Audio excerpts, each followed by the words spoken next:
Hey everybody, this is Edponpon. This is the second video of the Commodore Amiga Mini, and today we're going to do a setup. Now this is not an instructional video on how to set up a computer, period.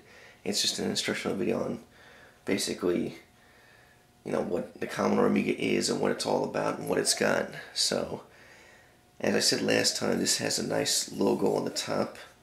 This is part of the mold, I believe. I don't believe it's engraved. This one right here says Amiga, which is engraved and has been painted. And this is the Commodore logo, which is made of metal. It's not plastic or a sticker. So, the cool thing about this thing is it's all aluminum. It's not plastic at all. It's not a cheap case. And the other thing is, if you want to pop it open, it's held in place by magnets on the top. And that's all there is to it. You just take the top off like that. And then you can see the inside.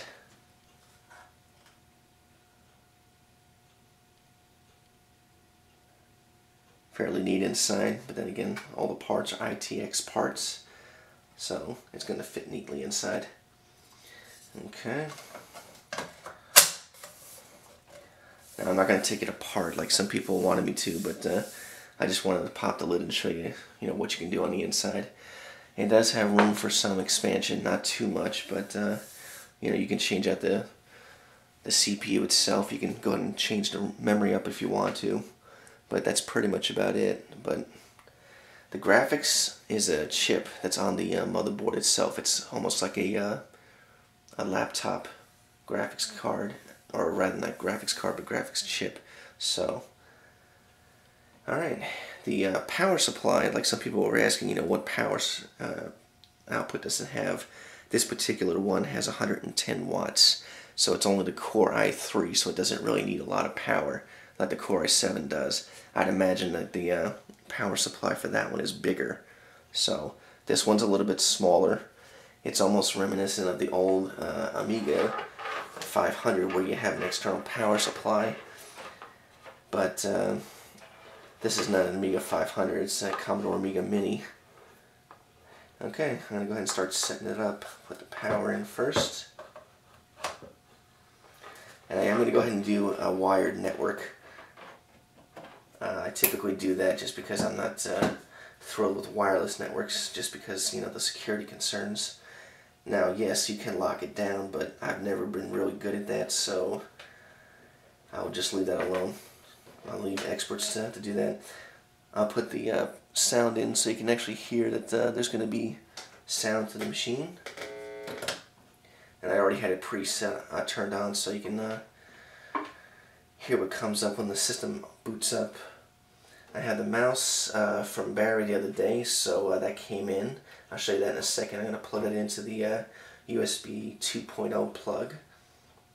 And I'm using a keyboard that I got Amiga little A stickers for the Windows keys, so it's overlay.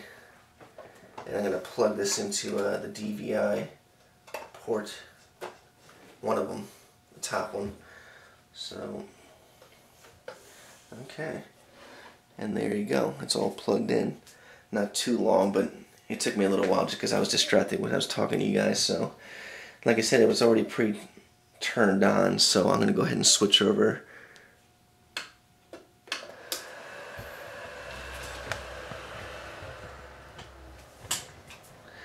So it's kind of a surprise.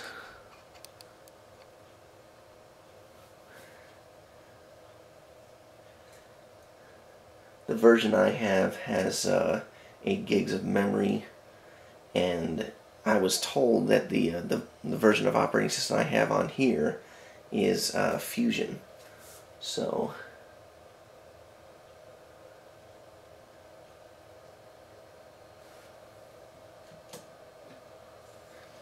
now here's the mouse that I got with it. It has a Commodore logo on it. Optical wheel in the middle. Standard mouse. It's nothing special, but it's what he sent me. Now, some people asked some questions last time. They asked, the Mac you were using is pretty old. You know, what's the story with that? That one happens to be a Mac Mini G4, the 1.42 gigahertz version. I have every intention of using that one for Morph OS. That's why I got an older one. And they asked about the logos, so I explained that as well too. So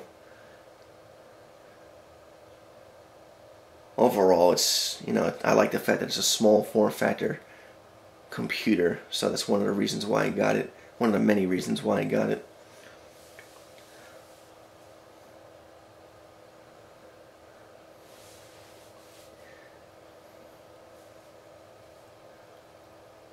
I've also had people make comments, well, you could have just bought a $500 computer that was very, very similar and saved yourself the engraving and everything else you could have gotten from the $1,500 Commodore Amiga Mini. Well, I'm not sure where they're shopping, but if I were to go ahead and get the case, the parts all to go in it, even if I didn't get the engraving, it still wouldn't be $500. It'd be more than that. I understand, you know, they got to make a profit, but I'm not trying to make anybody a huge profit, but I just wanted to cut the chase and go ahead and get something that someone else already made. Okay, here you come to the welcome screen. Obviously, I'm going to choose English. Continue.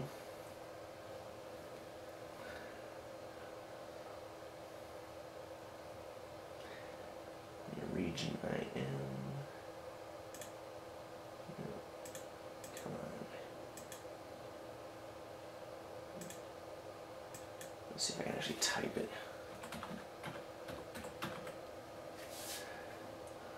Oklahoma City. There we are. And I'm not originally from Oklahoma City. I'm stationed here. I'm still in the military for right now, so after I retire, we'll see. I'm going to choose US and US.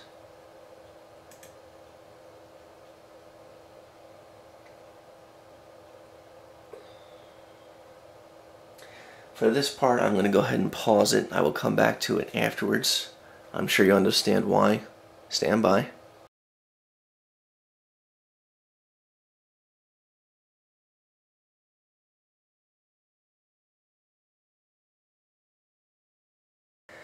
Okay, I'm done with that portion.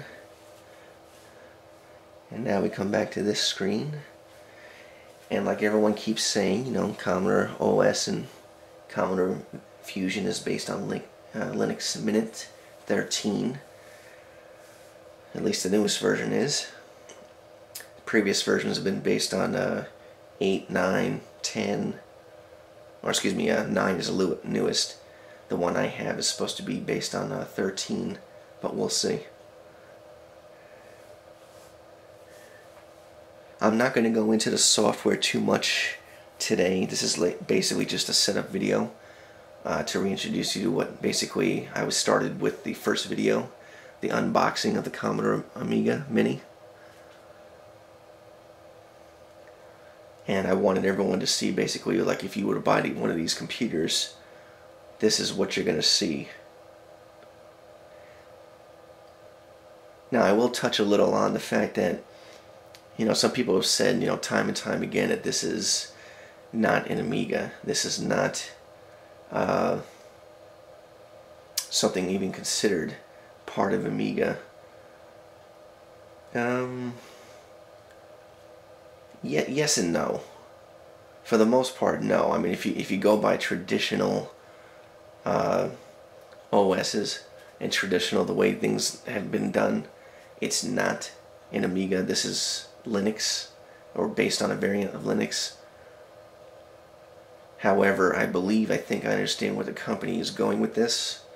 I think had they have taken the i86 route, which I still have said from time and time again is the way they should have gone, and is the easier way to go for Amiga, but that's just my opinion. I think it's better than a PPC, or even the ARM would be better than PPC, but this is the route that Commodore chose to go. But there's no saying what Commodore in the old days would have done. So this is a possible route they could have gone, and if they did go this route, this is possibly what Amiga might have been. So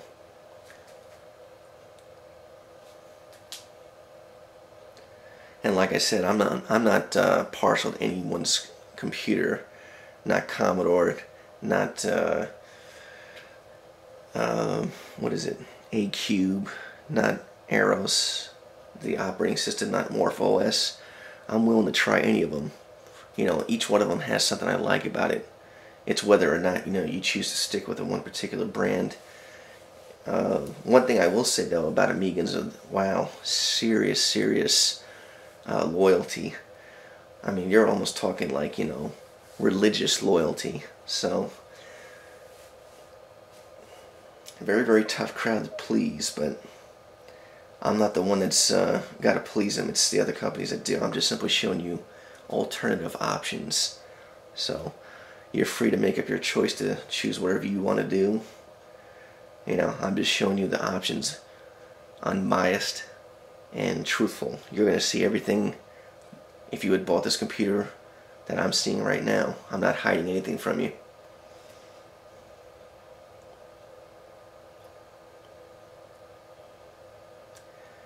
Now, if you guys would too, whether you like Commodore or dislike Commodore, whatever, you know, whatever, it's your choice.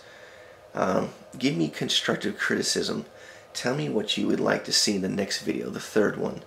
The third video is where I'm going to go more into depth on what the OS can do. I might actually compare it versus Amiga OS 4.1.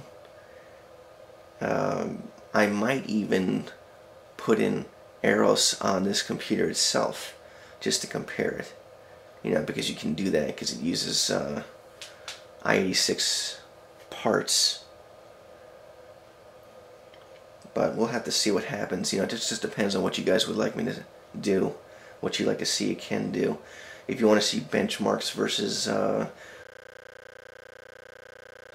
it can act as a Windows 7 machine, that's fine. I have extra copies.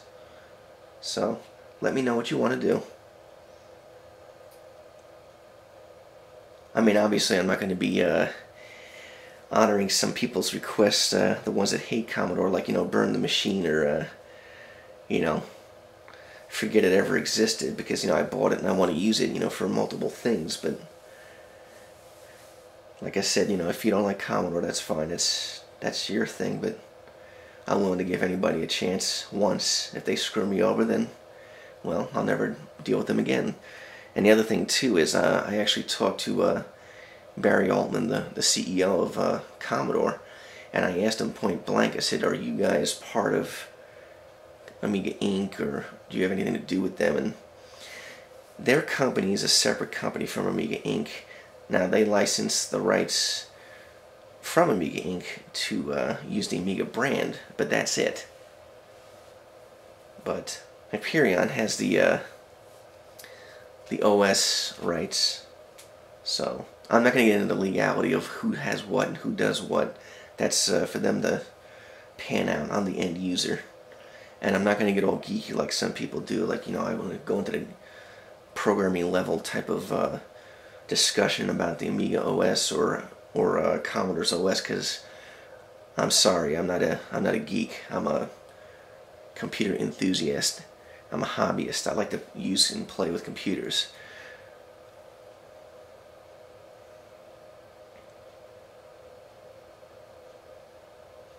Yeah, it takes a little while to set up so far, so probably about as long as Windows so far, so we'll just see how it keeps going.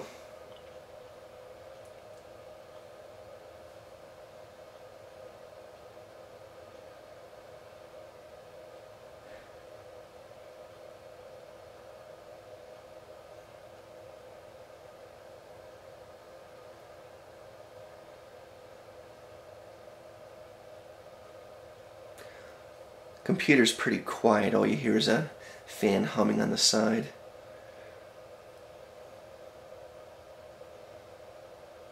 And the only lights you see are is the one power light right above the power button. Well, the good thing about the power supply being small and only 110 watts, it's not going to kill you on electricity. And it's not going to be a huge electrical bill, so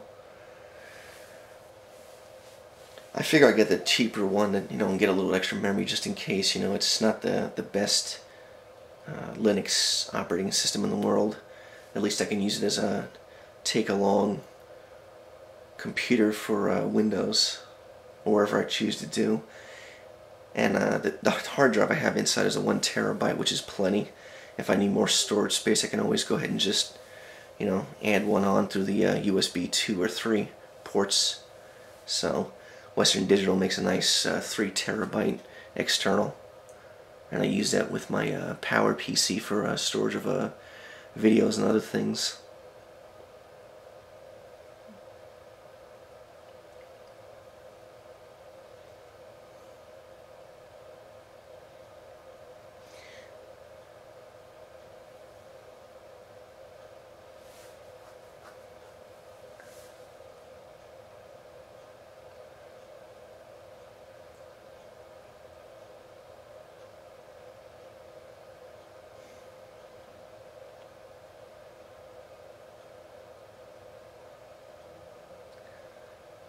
Alright, so I'm not burning video. I'm going to go ahead and pause it again until something comes up. It's taking a little while.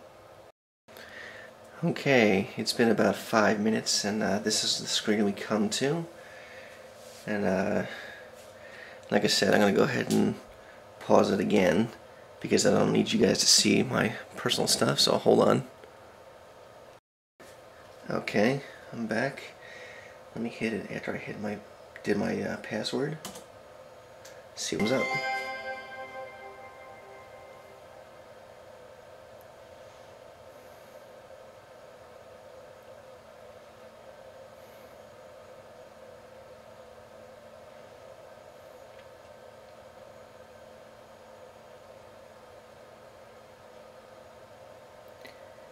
It shows that I have a wired network enabled.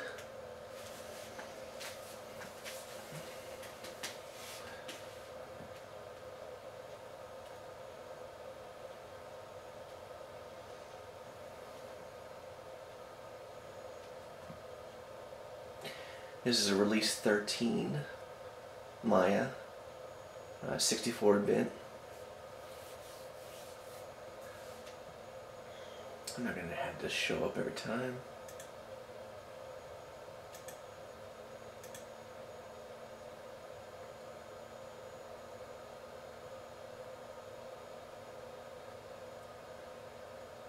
It's got tutorials, it looks like. Documentation on some of the stuff it supports, what it has. So, actually, you know what, I'll leave this alone. I guess I will have it show up at startup, since I'm not very familiar with Lint. Linux Mint. Lint. Sorry about that slip of the words. Alright. So, that's what you're going to see when you start up the new Commodore Amiga Minis.